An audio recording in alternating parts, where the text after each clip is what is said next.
Hello and welcome to an album a day, day 215, going through my vinyl collection an album or two at a time. Decided not to post a video yesterday as so many people that I know and that watch these videos are big fans and heavily influenced by Ozzy Osbourne. And with his passing yesterday, it just didn't seem right to really post anything. People need to take a moment and deal with that shock, and I understand that. Personally, I was not a big fan of him as an artist. He had a couple songs that I liked. I never delved into his catalog a whole lot because I just didn't like his voice. Nothing wrong with it. With singers, you're either going to like their voice or you're not going to like their voice. Just like with a guitar player, you're going to like their style or not like their style. And I was not a huge fan of his, but I do have great appreciation for the impact that he had on not just people that listen to music and have enjoyed his work with Black Sabbath or his solo career or his collaborations with like Lita Ford, but people that were inspired by him. And I think those are the two biggest impacts I think you could have as an artist. The people that just enjoy what you do, that's huge. You know, anybody that reaches out to me and says they liked a song I put out or enjoyed a book I put out or something like that, that's a really big deal. And to do it on the scale that he has done it is, I can't even begin to fathom. You know, three people like something I did, that's pretty exciting. So I can't even begin to imagine. But further than that is the people that he inspired to be a musician, to go all in, you know, to want to do what he does. And whether it not even necessarily be a singer. I mean, people, probably guitarists, have wanted to get into music because they've enjoyed what he's done or been a part of. And I deeply appreciate and respect that. So while I wasn't a fan of him as an artist, I appreciate greatly the impact and influence that he had. So there are a number of people that I can say that about. But let's get back to business. Today is day 215, going through my albums. I was going to do this one as a solo album, and then I realized it's really just an EP. There's literally 3 songs on a 12-inch vinyl, played at 45 RPM. This was originally issued in 1984, but the copy that I have is a 2021 reissue from Plan 9. Actually, this is the Die Die My Darling EP. Classic Misfits type simplicity, but dual message. So you've got her, but you can see her as a skull through the glass. I like that. Kind of reminds me a little bit of the movie They Live with Roddy Piper and how he was able to see the aliens with the glasses on. Really glad Deep Purple didn't do that with Come Taste the Band, though. That would have been creepy. The vinyl itself, and I did get this one sealed. The vinyl itself is obviously, I mean, it's in excellent condition, but I do really like the label. So there's that side, and then here is this side. Sorry, I couldn't see the other side when I first put it up.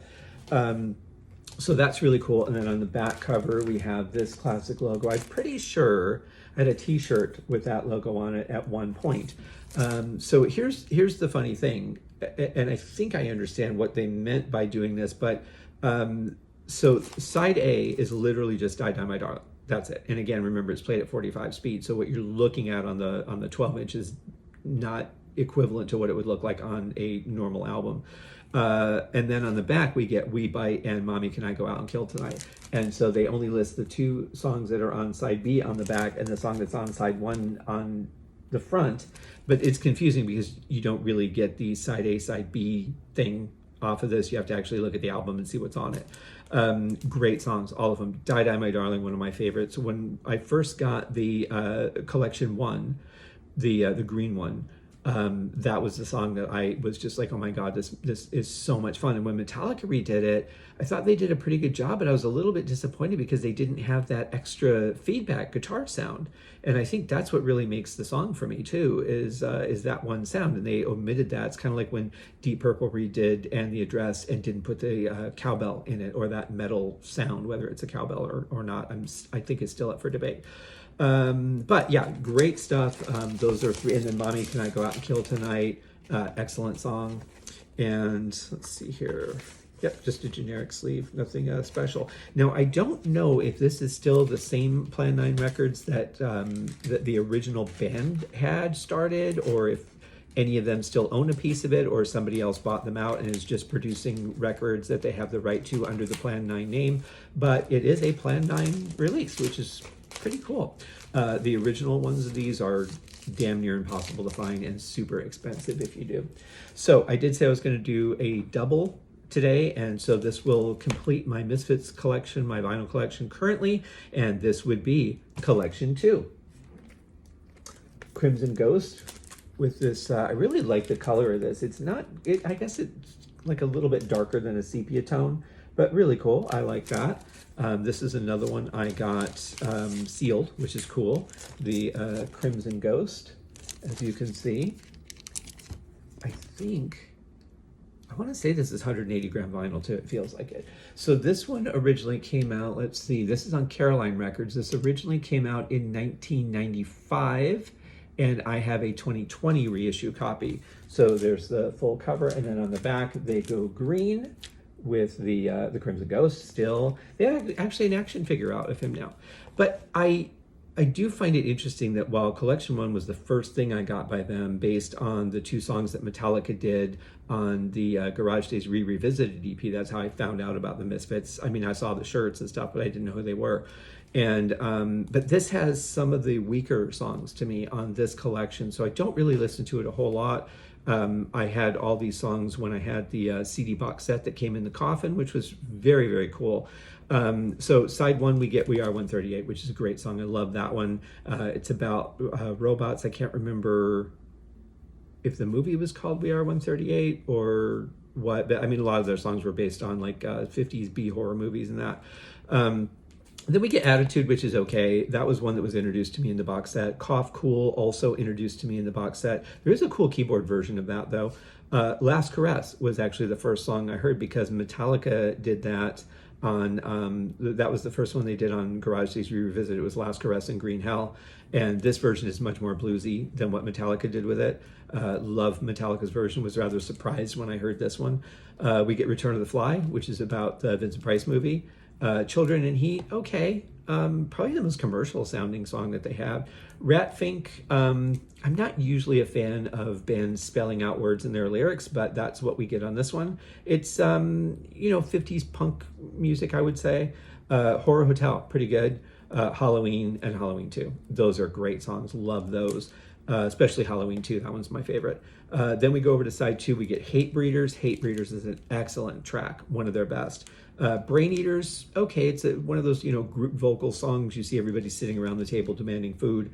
Nike A Go-Go. Anything with the word a go-go in it is kind of a turn off to me. In fact, there was some joke in some television show, and I can't remember what it was, but they were talking about playing at the Whiskey A Go-Go or doing something, and the girlfriend was like, I'm going to do blah, blah, blah, a go-go. And I'm like, yeah, that really is kind of a silly word. I'm sure at the time it had some relevance, but not one that I'm familiar with. Devil's Whorehouse, again, not their top, but a decent song. Then we get Mephisto Waltz. That one's pretty good. We Bite, excellent. Love that song. Queen Wasp, pretty good. Demonomania, excellent song. Hellhound is another good one. Not one of my favorites, but not in the bottom, sort of middle ground on that one for me. And then Blood Feast, really like that one. There's a certain guitar effect that they use in the beginning of that song that I like. And the mood of that song is really, really cool. The thing is, if you don't like a song, wait a minute and a half to 2 minutes and you're on to the next one, because their songs in general were pretty short. They had a few that were longer, but the majority of them pretty short. In fact, considering there's only 20 songs on this album, they probably could have fit this on one side if they wanted to. But, if you put everything out, then you've got, you're not selling your albums and all that stuff. So you kind of have to be careful how you balance collections and albums and all that in your releases. But it is a pretty decent collection. A lot of these aren't my favorites. Some of them are, but that's okay because everybody's tastes are different. Anyway, check it out. It is pretty cool. I'll just check. I think, again, this was a generic sleeve, but I'll just double check if there was anything in it. Yep, just a generic sleeve on this one. But yeah, go on eBay, or I think there's some stores that are still selling the Crimson Ghost action figure, which is pretty cool. Misfits are a really good band if you like something different. If you like 50s sci-fi and B movies and movies like Night of the Living Dead and stuff like that, because that's what a lot of their subject matter is. And Yeah, really cool. And like I said, their songs are short. If you don't like one, just wait a couple seconds and you'll be into the next one. So anyway, that is all for me. I hope everybody's doing okay out there. I know it's been a tough week, but we do what we can to stay focused and productive and entertained and putting good things into the world. I think that's what we need more than anything else. So you guys take care, and we'll see you tomorrow. Cheers.